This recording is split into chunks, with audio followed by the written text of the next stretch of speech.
with that, we'll move on to our next session. And I've actually asked Fabrizio De Benedetti to moderate the next part of our program for us. So I invite him to take over and moderate the session, had the question and answer session, and Bryce and Peter.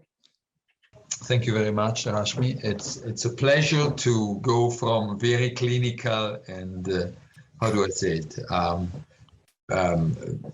Clinical focused discussion, which has been very heated, to some novel science that will lead us into better understanding of the pathogenic pathway underlying interstitial lung disease in patients with SJIA. Bryce Binstadt has been selected to give us novel data that they have been generating in their labs. We can't wait to hear you. So please, the stage is yours, and we'll be waiting. And you will get several questions, I'm sure. Thank you. To be clear, Peter Nigrovic and I are presenting a more hypothesis-driven talk. So I'm going to turn it over to Peter, who's going to lead us off.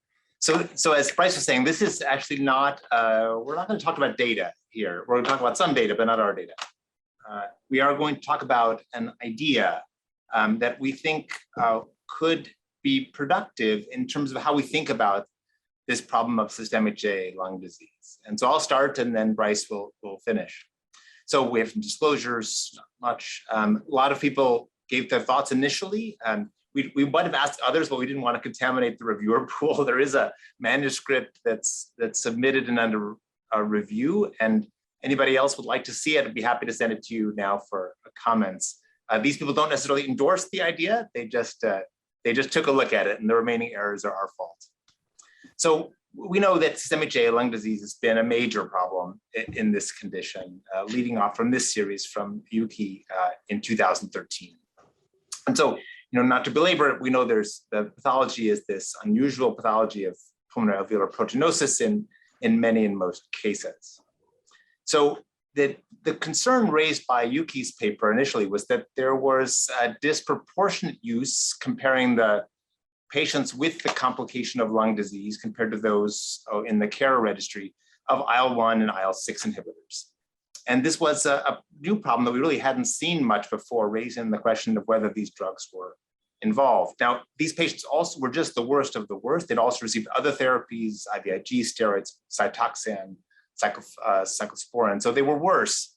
But I think the concern was those agents we had had before and the biologics we hadn't. And so Vivian Chaper and Grant Schulert and Betsy Mellons and Lexi Grum and others have really dived in and told us about what this syndrome is. And so these are two important papers. I think all of you are very familiar with them. I think two panels we wanted to highlight here was the increasing prevalence or incidence of this condition among systemic JA patients, up to 7% in the Cincinnati series. And in some patients, a very high mortality. This is survival probability in the ARD paper.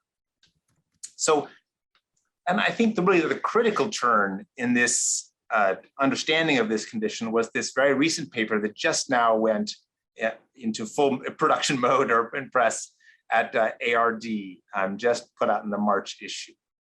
And so this is a paper in which Saper, Umbrello, Mellons, Hollenbach, and others compared patients who had reactions or initially a kind of allergic type reaction to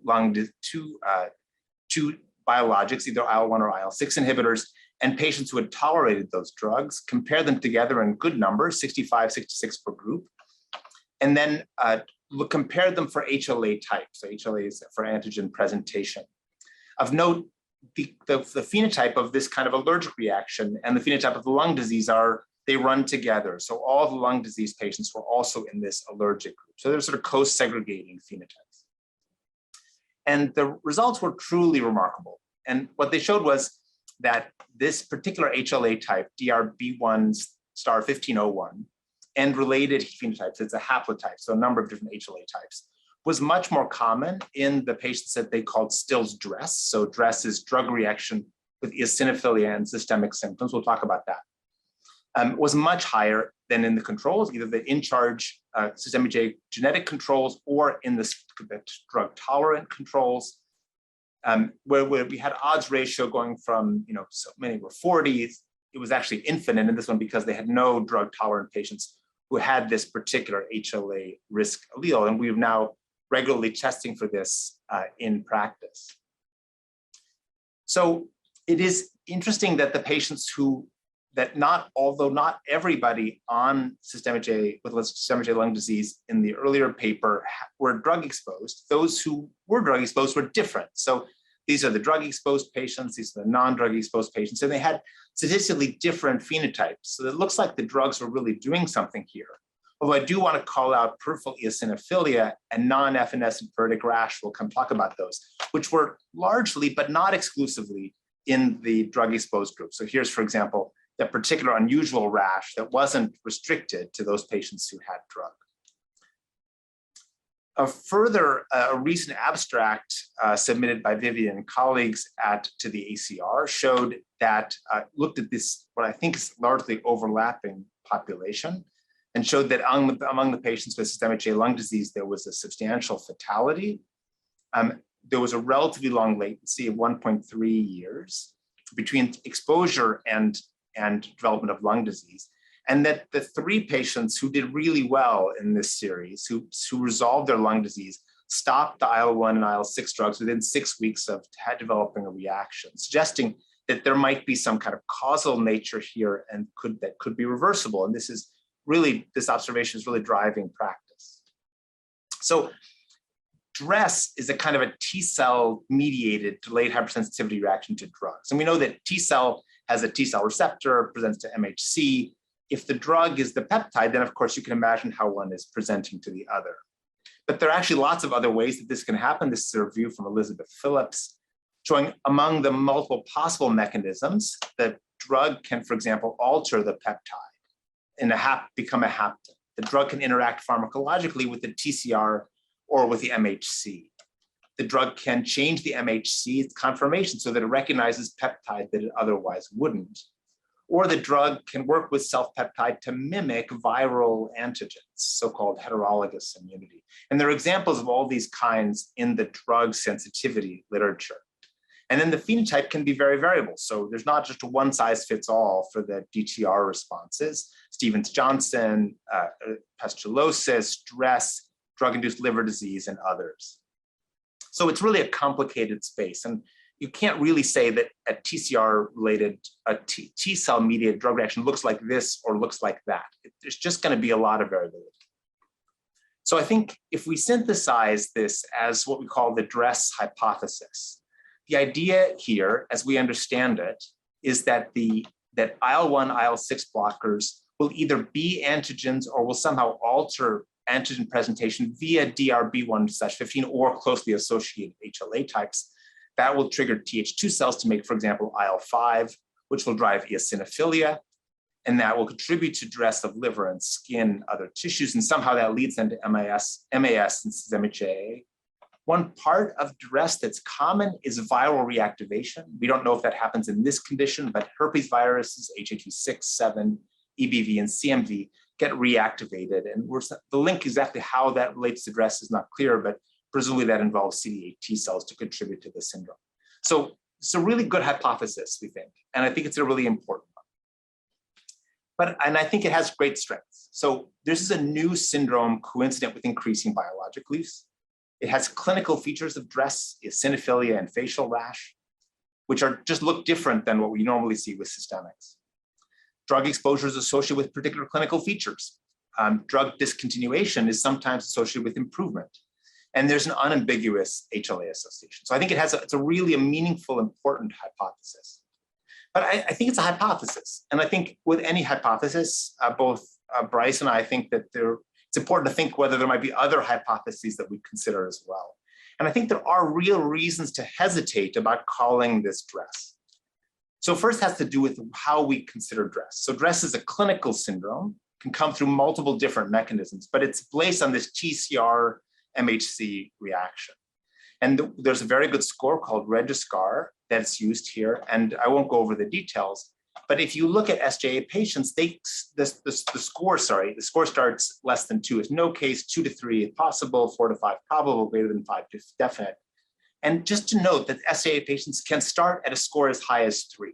Not all of them have it, but they can, which means that the test characteristics of this assay might not be quite as good as in a population that starts at a baseline of 0.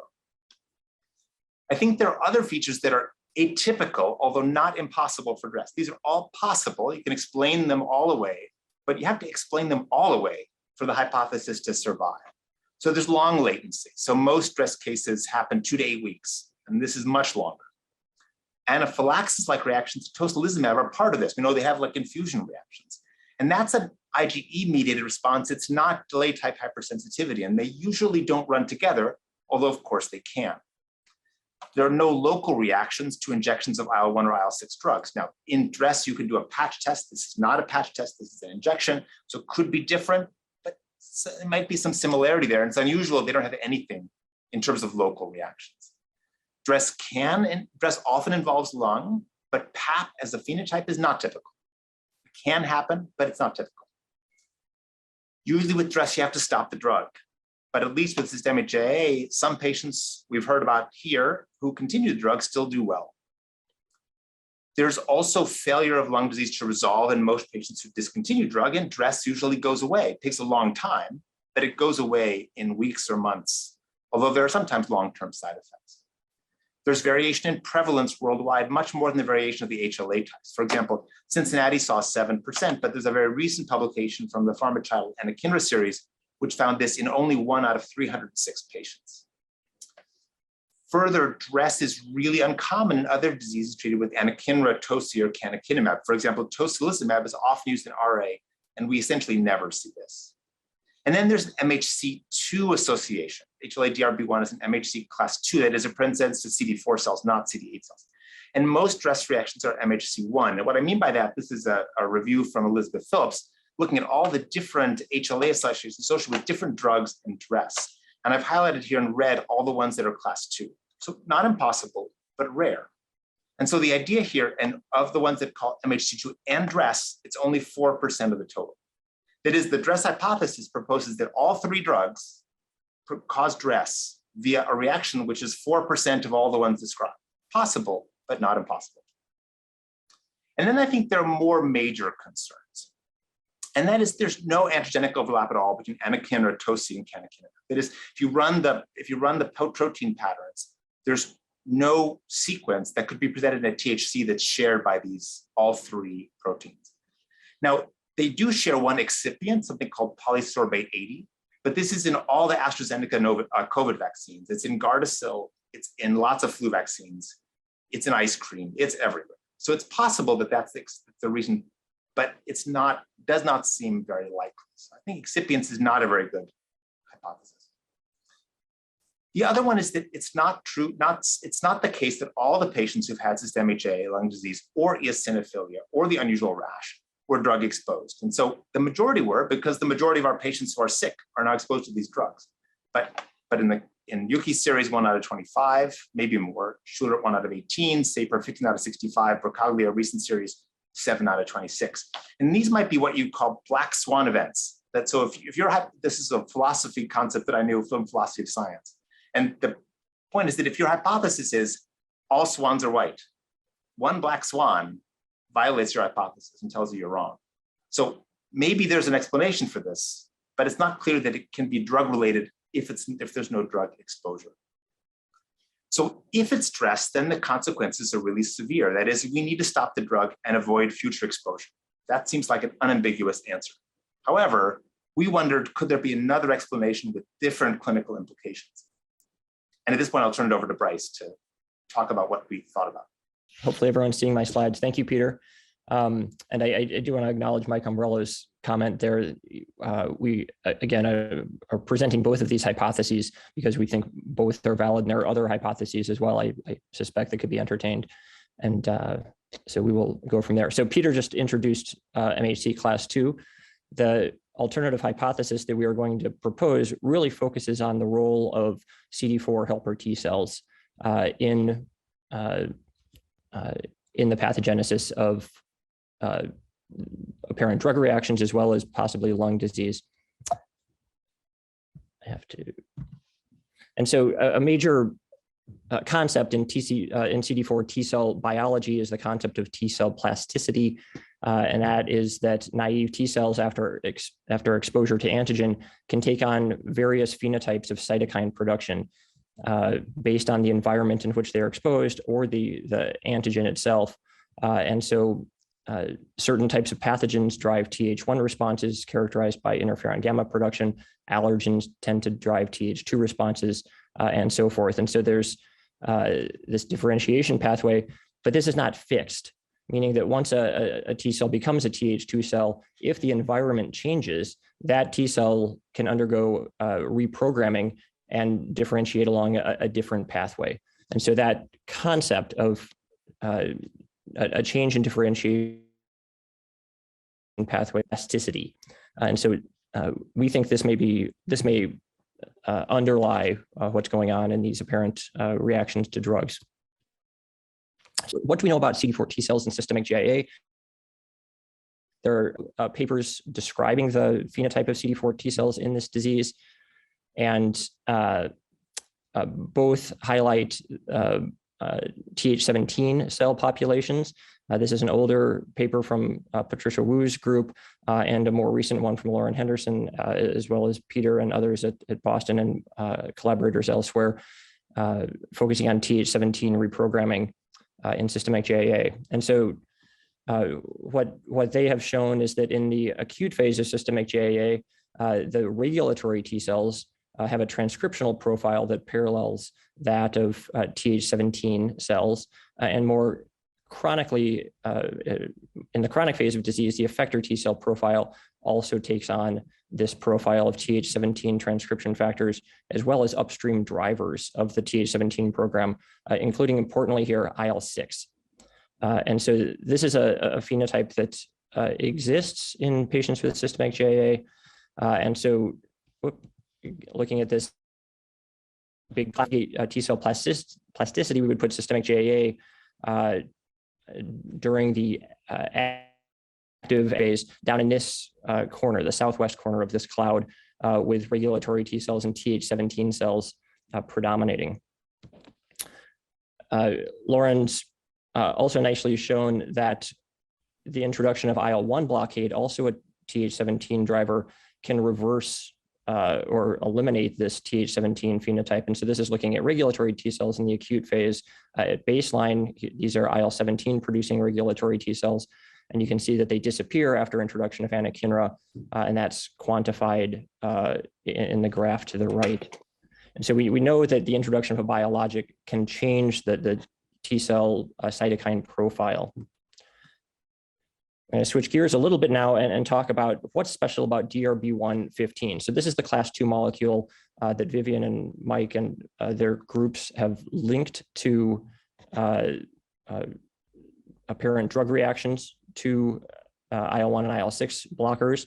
And so what's special about this particular class 2 molecule? And so I want to highlight a couple of examples from the literature that are sort of well described. And so there's a known association between this particular class 2 molecule and allergic bronchopulmonary aspergillosis, or ABPA. So this is a lung disease that patients exposed to aspergillus can develop. Aspergillus is essentially ubiquitous in the environment. And this is a eosinophilic type response that happens in the lungs of these patients. And DRB1, 1501 and 1503, the same risk alleles that Vivian and Michael identified, are the risk factors for ABPA and increase the risk of developing that compared to other alleles such as 1502, which appears to be protective against ABPA. And so interestingly, this can be modeled and reproduced in mice. So this group created transgenic mice that express the human variants of DRB1 1501 or 1503, as well as the resistance allele 1502. And what they found with the susceptible alleles is that the mice developed eosinophilic lung infiltration with mucin production and also had impaired clearance of the organism after aspergillus exposure. Whereas the resistant mice had none of those. But interestingly, in all of the mice, there was equivalent CD4 T cell proliferation. So it's not that the T cells aren't seeing antigen in this case of 1502, but rather that the 1501 and 1503 somehow are driving this more Th2 type response. And that I think is not completely understood how that might happen, but it's clear that these two alleles are linked to the propensity to develop a Th2 type response. I'm going to shift gears and talk about another infectious association with, in this case, an autoimmune disease. This is a recent paper from Science describing, and this has been thought about in the literature for a long time, the notion that Epstein-Barr virus, EBV, might be a driver of multiple sclerosis. And so this is a large study using a military database asking when does EBV exposure happen in relation to the timing of onset of multiple sclerosis. And what you can see is in the top, EBV exposure is common. First of all, that many patients become seropositive over time. And there's a gap here between those that develop MS in green and those that don't in blue. And it's actually down below in C, shows that those patients who seroconvert and become EBV positive are at 32-fold greater risk of developing MS than those who don't. And on the right is shown that no such association exists for CMV, a related virus. And so there's something special about EBV that's driving a risk. And interestingly, the same HLA class 2 molecule, DRB1-1501, is a major MS susceptibility locus. And that's shown nicely in the heat map down here, where the same alleles that we're talking about, or the haplotype, is associated with a high risk of MS. So again, suggesting that there's something about this class 2 molecule that can lead to autoimmune disease susceptibility here. A recent paper from Cell asked, what is it about this molecule that might be, or what are the antigens that might be presented by DR15 to drive multiple sclerosis? And these authors identified, using very sophisticated techniques, found peptide antigens from EBV, as well as a gut microbe, Akkermansia, that appear to be presented by DR15 and may be linked to this risk of MS.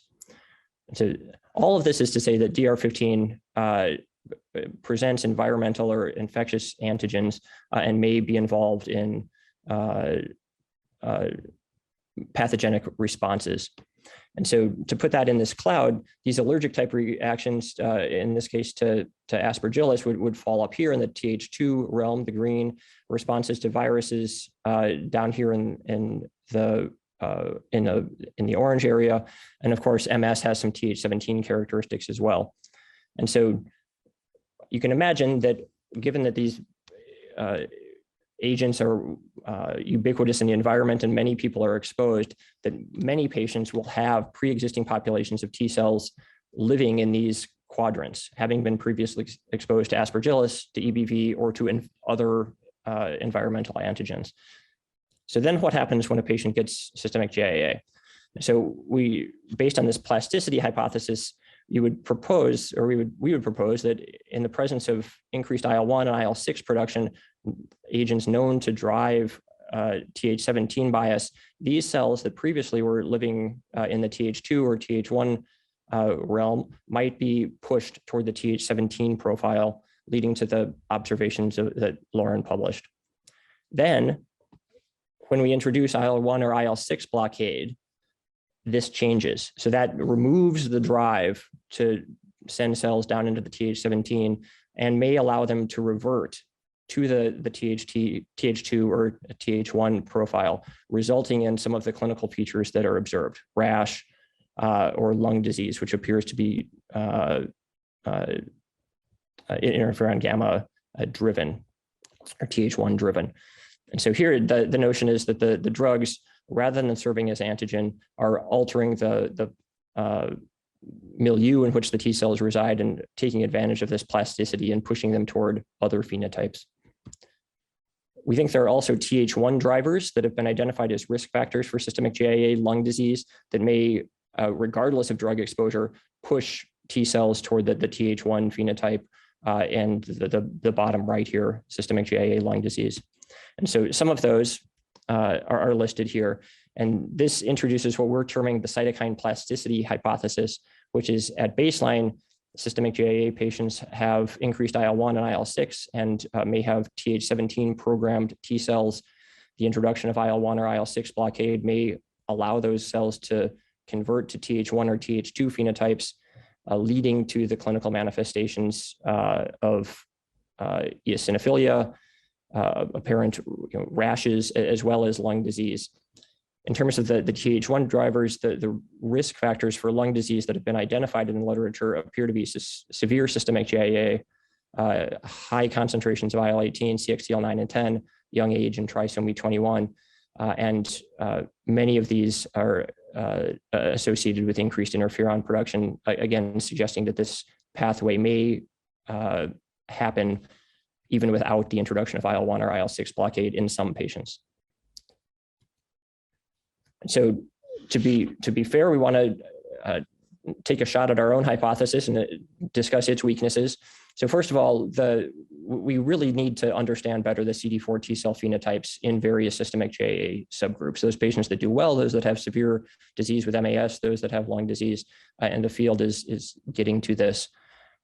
Peter mentioned the issue of why does this happen in systemic GIA and not other diseases treated with IL-1 or IL-6 blockade.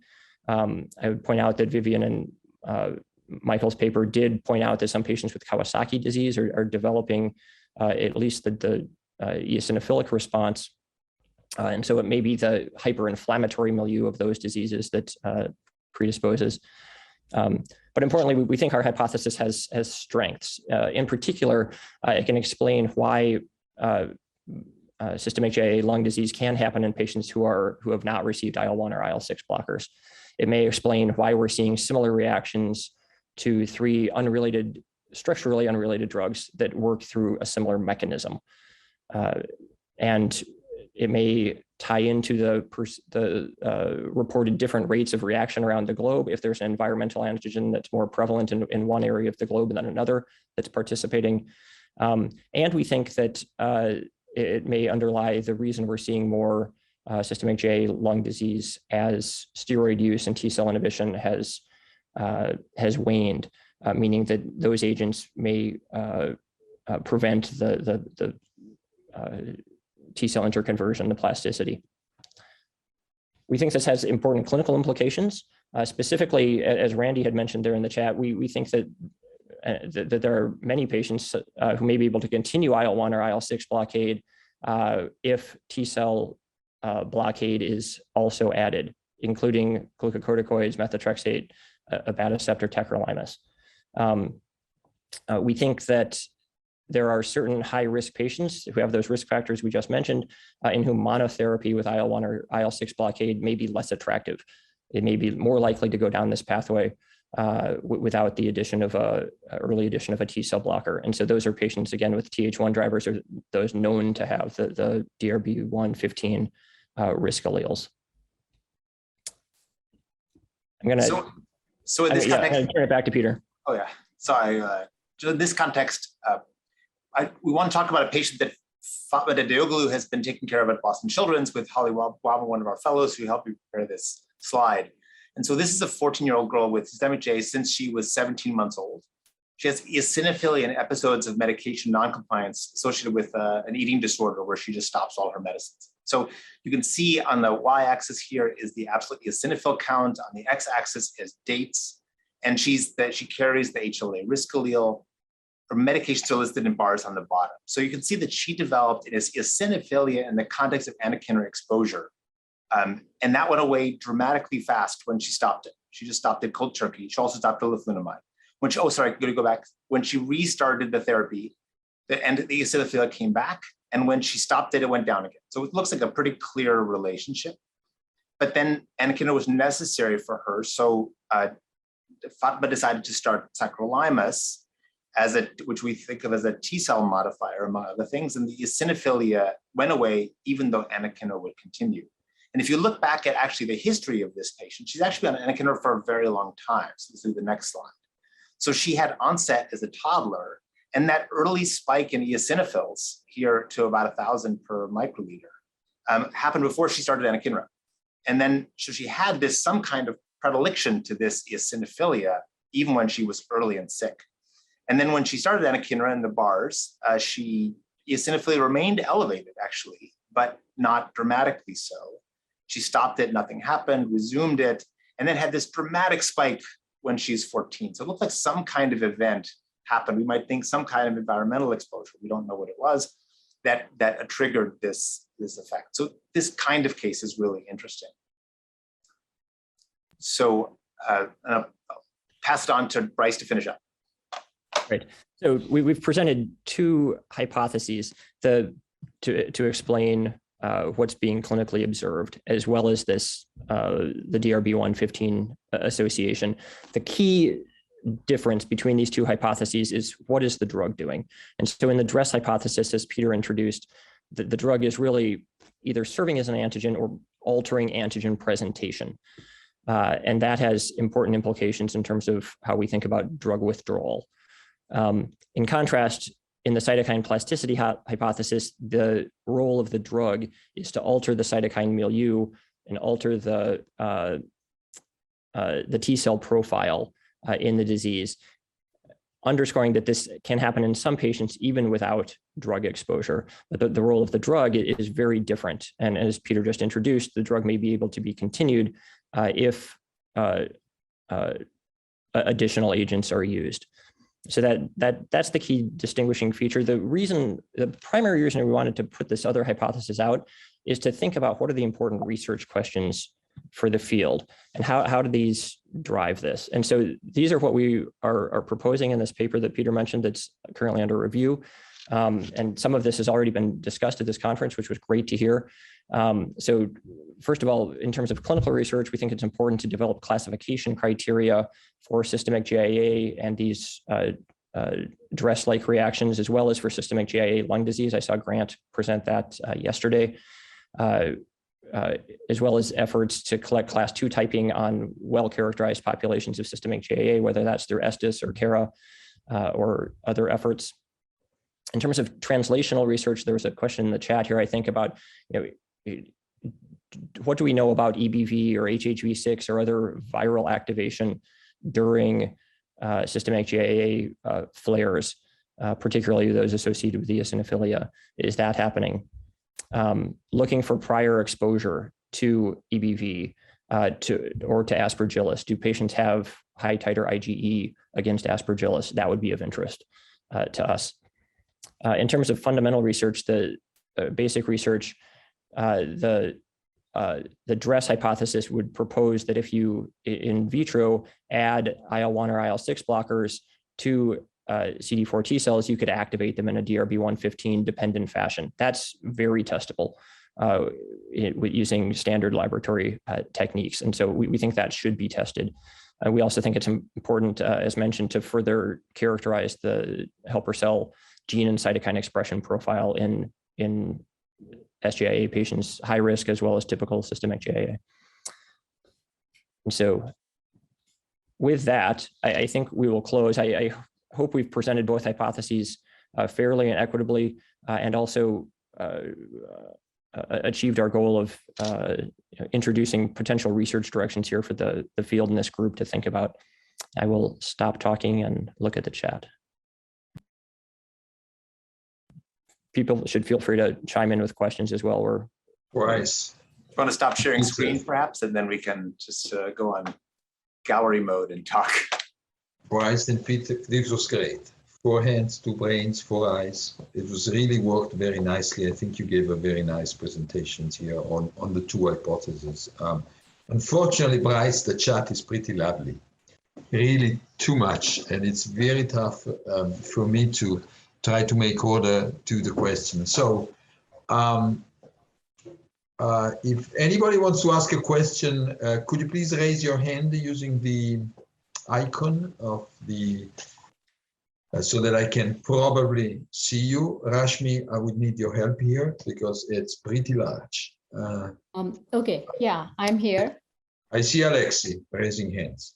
Yes. Yeah, I have a quick question. I mean, one of the most striking risk factors for the lung disease in our cohort is extremely high levels of IL-18. And you mentioned IL-18 on one of the slides, but I have a feeling that it plays a much more important role that you kind of assigned to this cytokine in your proposal. Could you discuss that a little bit?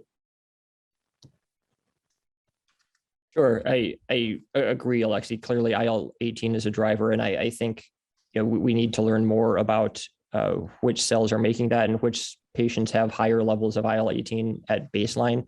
I guess I would put it in that same category, and I think that we show that on the slide with things that may predispose to the Th1 phenotype at baseline. But given the attention of IL-18 in this meeting and in the field, I totally agree that it's part of the picture. And there are some very interesting ideas coming mainly from the Japanese groups. The idea of this innate allergy, if you wish, that is driven by IL-18, and certainly that's something that needs to be considered, because some of the features in the animal models do remind me of what I see in patients. I'd like to make one quick point that I think that just as Bryce was saying, and we tried to do, and maybe I didn't do as well as I should have, was we think that both hypotheses are legitimate, right? And we think that some patients may have DRESS, some patients may have this other phenotype, some patients may have neither. This is not a binary question. And so we think that there's lots of research to be done here. I think leaping to conclusions, I think, is incorrect. I don't think we know that either one of these is proper or correct. And I just think we have to be really modest about what we know as we think about what recommendations we make to our patients. Mike, I don't know if you want to dive in. Yeah. Well, no, I mean, I think you're exactly right. I didn't respond to the review article that you sent, which blew my mind because it was on point, because it left me feeling like the DRESS hypothesis was wrong in some way. But in truth, I feel like calling it DRESS was a way of saying that we identified a link between this thing and drug, and codifying that with a valid, criteria. But in the end, this project started looking at patients with lung disease, and the allergic element, the hypersensitivity element, came later. And so I don't feel like these hypotheses are mutually exclusive, because we know that other people see these drugs and don't develop this. People with HLA-DRB115 are 20 or 25% of the population. So we think that there is something about systemic JIA, and like you've clearly shown with this hypothesis, there's mechanisms in place that could explain this. Alexei's point is perfect, that IL-18 can drive these alternative hypersensitivity reactions. The one place I don't want to be blind is polysorbate 80. And I don't want to trumpet this. I don't think that that's the answer, but we can't be blind to it, because polysorbate 80 is in all three of these medicines, and it's in other medicines as well. But it would act by the hapten mechanism, right? You showed those different mechanisms that could happen. And HLA-DRB115, when it has been shown to be linked with DRESS, it was with penicillin type drugs, and it acts in a hapten sort of way to induce that. And so theoretically, polysorbate 80 could be involved in a similar way. And there are signals showing a link between HLA-DRB115 and polysorbate 80 in data sets of which I am aware, but which are not published. And then there's evidence looking at specific antigens from pandemics vaccines in people with HLA-DRB115 alleles, and they were treated with or without polysorbate 80. And it was clearly shown that the people with DRB115 alleles responded much more exuberantly to the antigens that had been treated with polysorbate 80. So all I'm saying is that we can't dismiss it in one sentence and say it's very unlikely if we're going to have a balanced conversation. And so really, that's my only criticism of everything that you've said here, is just that there's an opportunity to be more balanced and go to the literature and the data. If you look at the FDA's excipient use, I could share the screen with you, but the peak of use of polysorbate 80 came from 0 between 2009 and 2010. And it's now used in hundreds to thousands of different drugs. And so if there's a link between high IL-18 and responsiveness to this thing, we really do need to sort that out, and that might be even a primary concern. So, and the other thing is that let's just stress the point that there are geographic differences in the prevalence, at least of the lung disease. I'm not sure about the DRESS like reactions, but And those differences do not necessarily correlate with the use of biologics. So there is something in the environment that is another major contributing factor. And it could be infection, and that infection could be favored by biologics. And then, if it's one of those viruses that that are associated with DRESS, that could be the mechanism. Although in our whole exome sequence data, whole genome sequence data, we specifically tried to look for those viruses in the tissue, and we did not pick it up. But again, we have not done we have not looked at that many patients to sort of be certain. But again, clearly there are geographic differences that do not parallel the use of biologics. So that's a great point. Can I just try to address Mike's point, 2 points? One is to amplify the polysorbate 80 question. So polysorbate 80 sounds like one chemical, but it's not really one chemical. It's often a mixture of things. So it's possible that the polysorbate 80 that's in the AstraZeneca COVID vaccine is not the same polysorbate 80 as in anakinra, right? And so we don't know enough about that. So that point is right. It just seems like the likelihood that only those 3 drugs and only all those 3 drugs, that seems unlikely to me. So I think it's unlikely, but it's not impossible. And I think Mike's point is a good one. The second point is about calling it DRESS. So that's I'm more worried about, because DRESS means you have to stop the drug. Like DRESS, if you're a physician and you believe a patient has DRESS and you don't stop the drug, you don't want to be on the witness stand having somebody saying you thought the patient had DRESS and you didn't stop the drug. That's a bad position to be in, right? DRESS means you have to stop the drug. And it means that the reaction is a T-cell mediated reaction against the drug or drug antigen presentation, which I think is a mechanistic hypothesis. It might be true, but might not be. And so I think DRESS begs the question, and I do not think we should use that term. Okay, Laureen, you wanted to say something? Yeah, actually, it kind of follows off what Peter's saying. I think these hypotheses are very interesting, and it's really important for us to debate them. But we also have to remember there's a lot of clinicians and patients that are left wondering, like, what are we supposed to do now? These drugs have been transformative for our patients with SJIA. What do we do when we have a young patient with high IL-18 and MAS, and they have the HLA allele? What are we supposed to do? And what I would like to add to this conversation, this is then my N of 1 and N of a couple at Boston Children's. I've had these exact patients, young patients, MAS, very high IL-18, started anakinra, eosinophil bump. I've added methotrexate, and these patients are doing beautifully. The eosinophilia resolved, and they're on these drugs. So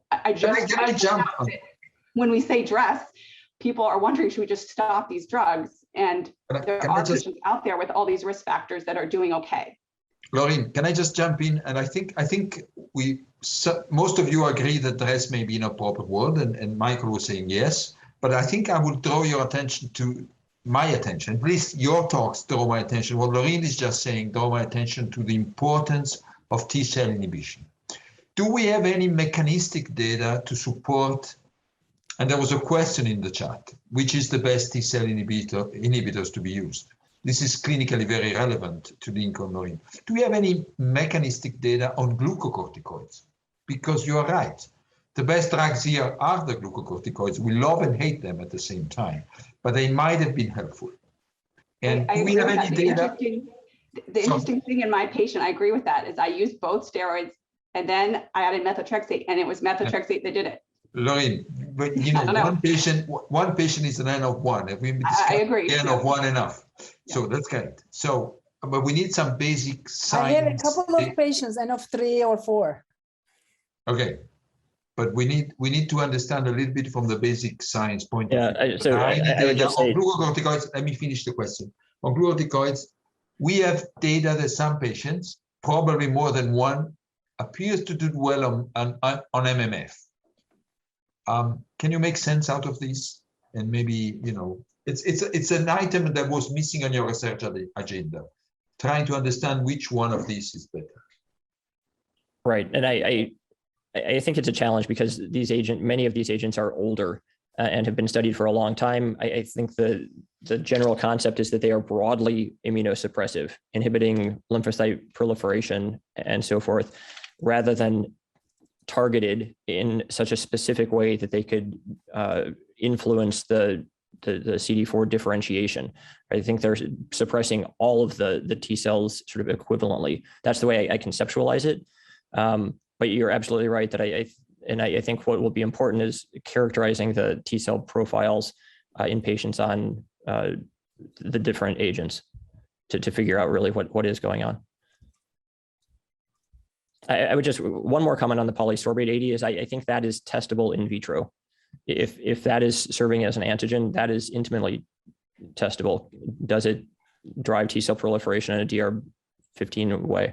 It doesn't have to be, the thing is, it doesn't have to be an antigen. It's a detergent. So it changes the shape and size of, lots of different antigens. And so we have to know what the antigen is probably to treat the right antigen with the polysorbate and then give it to those T cells, right?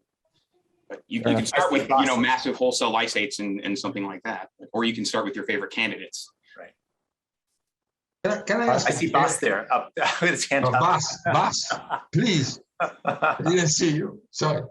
Oh, not a problem. I really love this discussion, and I really love to talk, by the way, about Peter and Bryce. Lots of things to think about, of course. So I'm still a bit puzzled. So you know that our Dutch cohort is treating all the patients with anakinra's first-line treatment. We minimize corticosteroid use. By the way, we just genotyped them in the last 2 months. There is like I think more European countries and very similar to the US, there's similar prevalence of DRB1, 5 and DRB11 alleles, so it's around 10 to 12%. So there's no less risk here in the Netherlands than in the US with respect to that specific genetic background, I think. So there must be something else, at least. We have experienced in our cohort only one ILD, which was rather a peculiar one, and only one DRESS, although we see very, very often eosinophilia, just like the pictures that you showed and Lauren Henderson's patient. So I'm still a bit puzzled. What we don't see, so we see quite good responses to anakinra. What we don't see actually in our cohort is a reduction in the incidences of MAS. And MAS is really strikingly associated with at least ILD, and I'm not sure with other phenotypes. So how do you see this? Is this just an environmental factor then, or is this circumstantial? What is it? And the second thing, well, let's leave it by this. Yeah, let's start with this. And can I add a comment? We all remember, some of us are old enough to remember the amyloidosis, the secondary amyloidosis story. Yeah. And UK, incidence in UK and United States. So for you to comment. Bryce, you want to handle all that? I don't have a great answer. Maybe Bryce is better to say than I do. I'm not sure I do, Peter. I think the amyloidosis phenomenon, if you will, I think, at least in my view, remains unexplained. And I guess my hope is that would happen in systemic JIA lung disease will just go away. But in the meantime, we need to figure out what's going on. In terms of Bas's question about why some patients with anakinra still progress to MAS, my presumption is that there are additional genetic risk factors, perhaps environmental risk factors that are pushing them along, and clearly we need to understand those. And that gets back to something we discussed earlier today in terms of the importance of enrolling all systemic JIA patients in studies so that we can understand what are the differences between those who progress to severe complications and those who have easy to control disease. I don't think we know. I think the amyloidosis question is a really good one. And the first one that brought that to my attention was Alexei, just like he brought the issue of skin sensitivity to my attention. I think his discussions on this question in other meetings have been extremely informative. I don't know, Alexei, if you want to amplify on any of those points. Well, I would like to sort of bring up another question. Certainly, if you look at cytokine signaling, different cytokines signal through different pathways, and there is sort of quite a bit of cross-talk between those signaling pathways. Leonel Ivashkiv in New York, I believe, specifically at some point in his career was looking at the cross-talk between IL-1 and interferon-induced signaling pathway, and they sort of work a little bit like they have a seesaw relationship. So in our experience, we do see increased reactivity to interferon gamma in patients treated with anakinra. So sort of your proposal is you look sort of at cells in general, but I think we also need to look a little bit at those interactions between the signaling pathways. And I would add that to your overall hypothesis. I think Bryce and I were both, when we were doing this, developing this talk and this manuscript, we both made multiple comments about how we wondered whether we could see each other's hands waving wildly from Minnesota to Boston as we're trying to explain all the parts of this hypothesis, including how do you get to PAP, right? We don't have any idea, right? In either DRESS or this, we don't know how to get to PAP. We don't know why it stays. Yeah, and Peter, lots of only unknowns. And I would like to sort of your research agenda. I think we probably need a better epidemiologic study of this phenomenon around the world, because clearly this disease exists in the areas where biologics do not exist. I think in China, the prevalence of this complication is very, very high. So I think sort of a good epidemiologic study looking at geographic differences and to make sure that we're indeed dealing with the same lung disease, because certainly, you know, this phenotype is very, very, very characteristic. That should be also on the list of things to do. If I may point out, there's a question by Amit Golding about, can you just take a look at this? It's in the chat. Is it possible that DRESS hypersensitivity is associated with anakinra or tocilizumab ADA? Immunogenicity may be suppressed by MTX. This is about the T cell blockers helping, which I think Lauren and Fatma were. So yeah, I think it's fairly possible that we know that methotrexate, for example, suppresses response to flu vaccine a little and COVID vaccine a little. So it is possible that it has an effect there. I think that the experiences we've seen, what we've heard about here, are adding the T cell agent later, after you've already been exposed. So for example, that patient that from Fatma Dedeoglu had a decade or more of anakinra exposure before she had some acute event and all of a sudden developed hypereosinophilia. And then that was suppressed when Fatma added a T cell inhibitor. Not methotrexate in this case, because she couldn't tolerate it, but so it's possible, but I don't think that's likely. And again, I don't think there's any, aside from the question of polysorbate 80, which, as I say, not impossible, but I think very unlikely. There's no antigenic overlap between these drugs.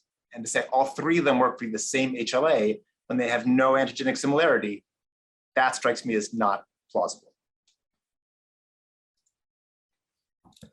Bryce, anything else? No, I think the question points out that the hypotheses are not mutually exclusive, as we've discussed, right? And so it's possible that if the drug is serving as an antigen or altering antigen presentation, that the introduction of a more general T cell immunosuppressor would reduce that sort of reaction. So I acknowledge that's true, but I agree with everything that Peter just said. Yeah. If I may make a comment on the side of the parents. So I think that these, first a comment about treatment. It's interesting to know about the T cell, because I have independently thought several times, some of the patients who got T cell blockers early seem to have done well. And I've actually discussed this with Alexei several times. But I mean, these kids have three diseases: SJIA, MAS, and lung disease. And what has been very worrisome about the DRESS hypothesis is that there's a lot of kids being taken off biologics. And let's maybe assume for the moment it's helping their lung disease, but sometimes it's leading to the SJIA going out of control, leading to MAS, leading to this cycle that they are in. So anything that we propose for these kids, patients, has to take their different diseases into account. And I think there's been a lot of incidents where, as patient group, you'll see several of the parents have spoken up in the chat. So we are happy to see there's to have different hypotheses where we have more of a nuanced treatment of these patients by experts, where we understand that you are trying to control 3 diseases and the complexities in trying to do that. I request everyone to do that, because you can't just react to the lung disease or just to the SJIA. You have to think about the multiple diseases. That's the one thing. The second thing is that this is kind of my, I think this is some of, as we were saying in an earlier session, is that some of us patients in the patient group have started recognizing when a patient is heading in that direction. And I think the liver phenotype that Alexei has described in the conference earlier is very similar to the lung phenotype. And on a lark, I asked the liver patient, what is your HLA type? Okay. And because these patients are severe enough that some of them have been candidates, at least considering BMT, so they had the HLA type. We looked at it and it's the same HLA type. Then another patient who is an arthritis predominant patient, but very refractory. Again, say turned out to be the same HLA type. There is, for the BMT panel, we've been speaking to different doctors, and some of them commented that even their lung patients did have the same HLA type, but some of the other refractory SJIA patients they had transplanted had similar HLA types. I don't know more because I'm not a doctor, so I didn't get the full details. But I have this emerging hypotheses based on these small, very samples of patients we see, that maybe lung disease was the largest subgroup that we found of this phenomena, whatever this is, but maybe it's actually worth just checking out the liver patients and some of the other refractory patients. And that might give us an insight into why some of these patients develop PAP, which is kind of, I feel like the biggest clue, which we can never solve. And maybe, the liver, a lot of these patients have had liver biopsies. I mean, Alexei's looked at them. Maybe those things can give us clues as to what is actually going on. So with that, I'll shut up. I think that's very well taken, Rashmi. It's clearly complex, and the challenge to the field is to try to understand what's happening in terms of pathogenesis. And our point in presenting this today was to try to offer suggestions for ways that the field can do that. The bigger challenge is, what do we do in the meantime for our patients? And so I hope what we've presented opens options and ways of thinking about this for clinicians and for patients and families, to think about it in terms of it's more complex, I think, than previous, but we have to acknowledge that complexity and address it from the research standpoint and from the clinical standpoint simultaneously. And it's frustrating. And again, just really important not to leap to conclusions here, right? Just Bryce and I don't know what's going on in this disease. Right? We have no idea, right? I think we should be modest that that's true for all of us. None of us have any really good idea about what's going on here because the data don't tell us. And so for this reason, I think it's important not to leap to conclusions. For example, I think the EMA putting DRESS in a warning about DRESS in their labeling, I think that was a bad mistake. And I think that, I hope our FDA doesn't do that. Looking at Nikolai here, because I think he's here. Yeah, but although we don't understand, I think we are getting there. I don't want to sound terribly optimistic here, as I am usually, but really, I think we are getting there. We have a potential new hypothesis to be tested. They are not mutually exclusive. They may be complementary, actually, one to each other. We understand. I mean, at least I understood that we have to look at T cells now, much more than we did in the past. I hope Laureen is still there. We have to look at T cells much more than we used in the past, and we have tools to act on T cells that we can try to exploit therapeutically. And we have to start thinking about T cell immunosuppression from a different angle, which I think, although it's not with a high degree of certainty, but certainly we can approach patients in a different perspective. And I think this is a take-home message that I get from this session. Peter.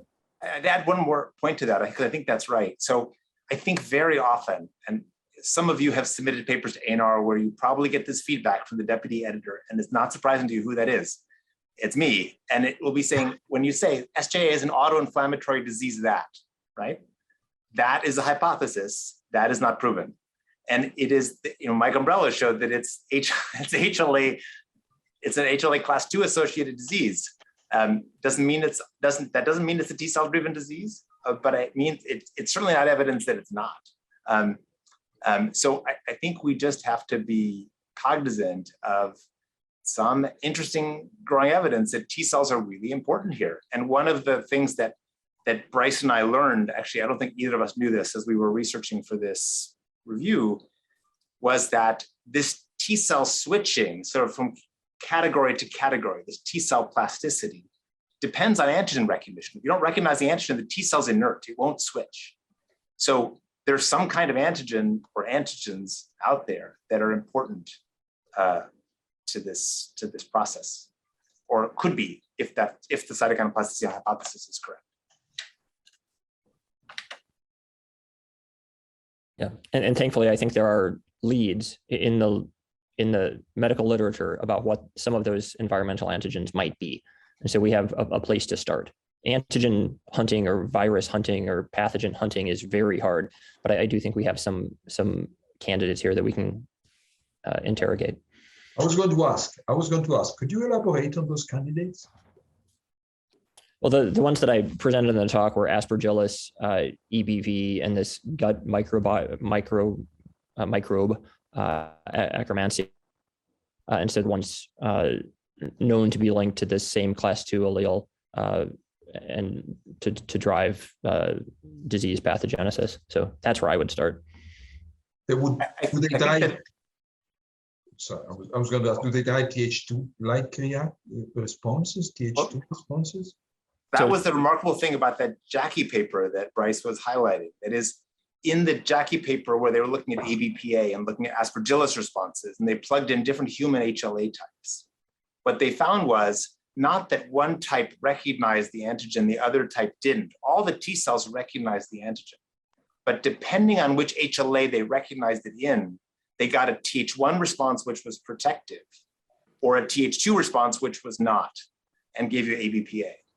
And so that not only did the ones that get the Th2 response not get a Th1 response, but they also get a sort of an allergic reaction, but they also had lots more Aspergillus in their lungs.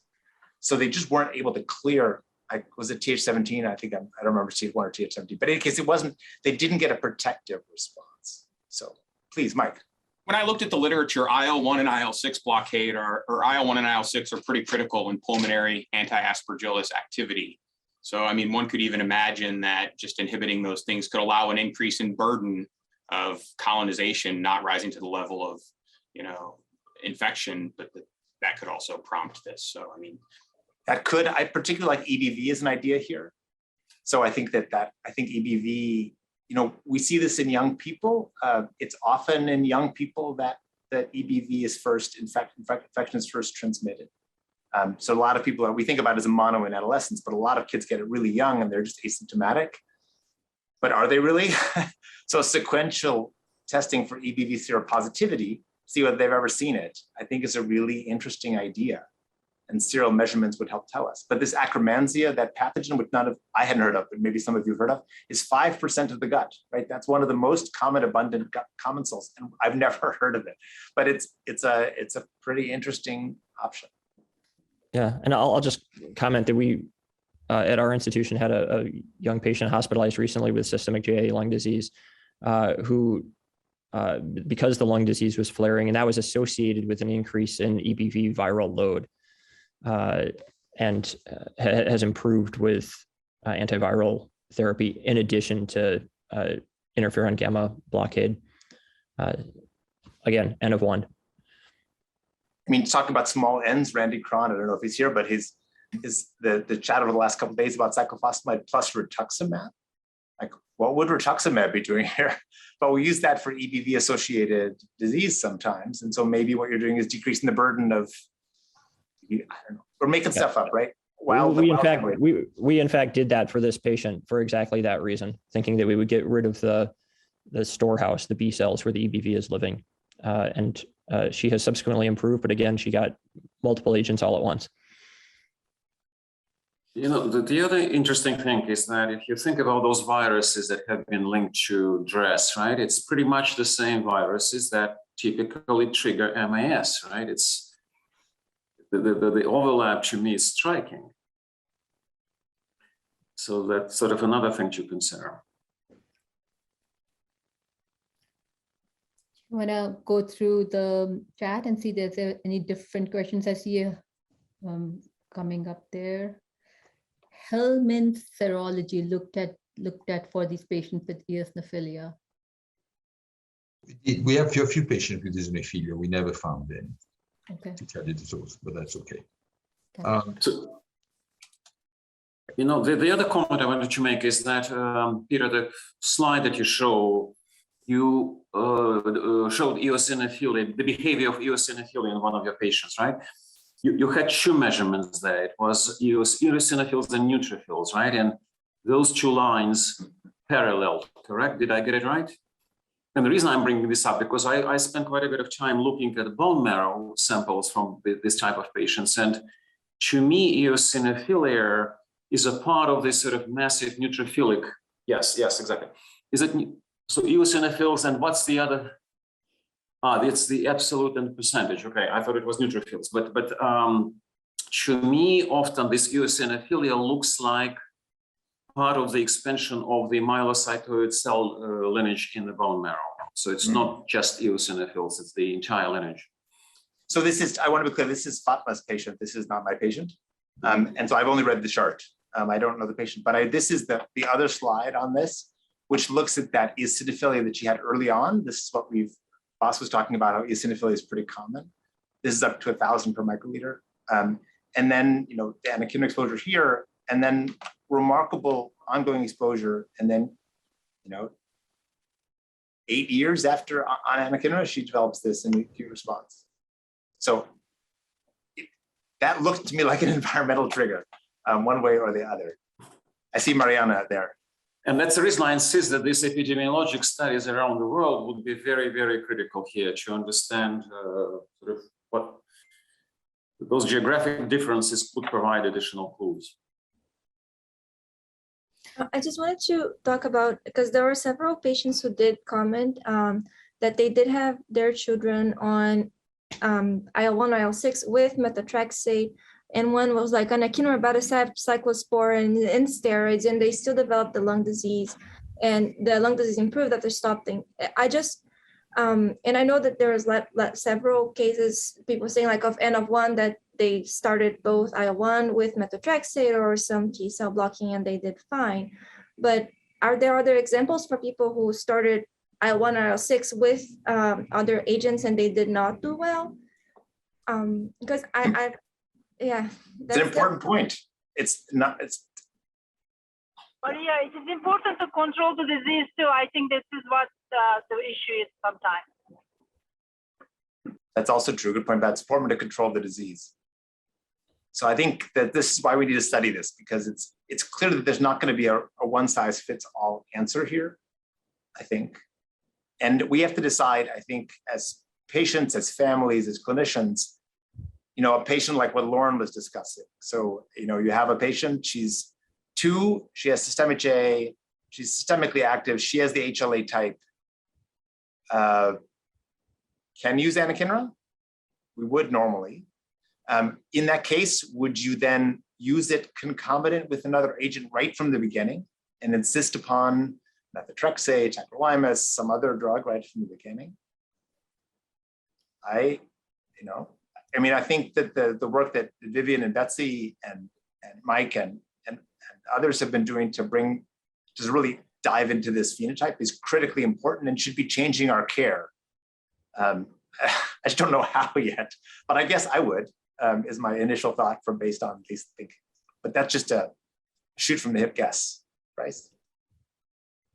I would agree with that. I want to address one other sort of line of questions in the chat, which is the notion that vaccines may be causing flares or causing worsening of disease, and whether that may be linked to polysorbate. I think it's much more likely that flares that happen after vaccine, first of all, I think, in my experience at least, are uncommon, rare even.